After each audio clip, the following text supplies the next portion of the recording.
L'homme de haute taille qui se tenait sur leur paillasson baissa sur elle un regard noir.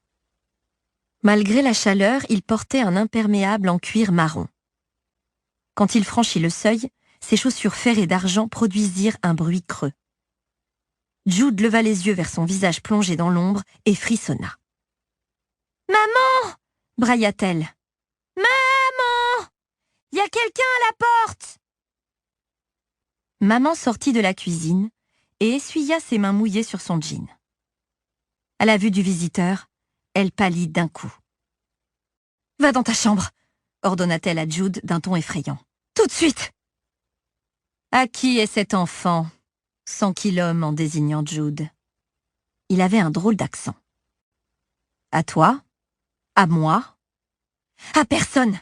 répondit maman sans même regarder dans la direction de Jude. « Ce n'est l'enfant de personne. » Elle disait n'importe quoi. De l'avis de tout le monde, Jude et Taryn ressemblaient énormément à leur père. Jude recula de quelques pas vers l'escalier, mais elle ne voulait pas être seule dans sa chambre. « Vivi !» songea-t-elle. « Vivi saura qui est ce grand monsieur. Vivi sait toujours quoi faire. » Mais Jude n'alla pas plus loin. Elle était comme pétrifiée. « J'ai vu beaucoup de choses impossibles, » déclara l'inconnu. « J'ai vu le gland avant le chêne. J'ai vu l'étincelle avant la flamme.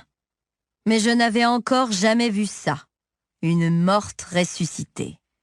Et une enfant née de personne. » Apparemment, maman ne savait pas quoi répondre.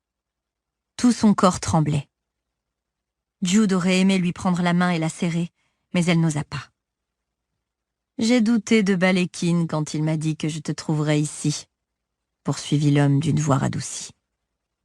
Les ossements d'une humaine et de son enfant à naître, découverts dans les vestiges calcinés de ma propriété, avaient de quoi convaincre.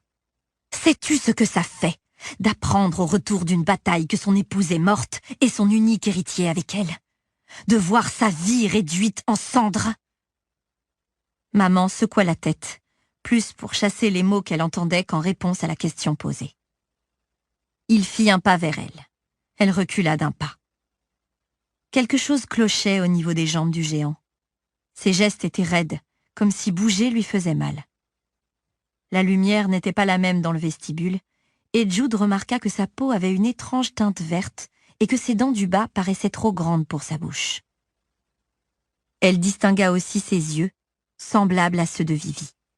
« Je n'aurais jamais été heureuse avec toi, » se défendit maman. « Ton monde n'est pas fait pour les gens comme moi. » L'homme de haute taille l'observa longuement. « Tu as prononcé tes vœux, » dit-il enfin. Elle leva le menton. « Et je les ai reniés ensuite. » Il dirigea son regard vers Jude. Son expression se durcit.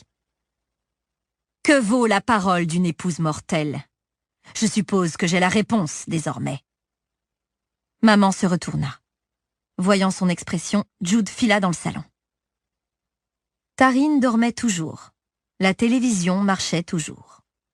Vivienne arracha de l'écran ses yeux de chat aux paupières alourdies. « C'est qui ?»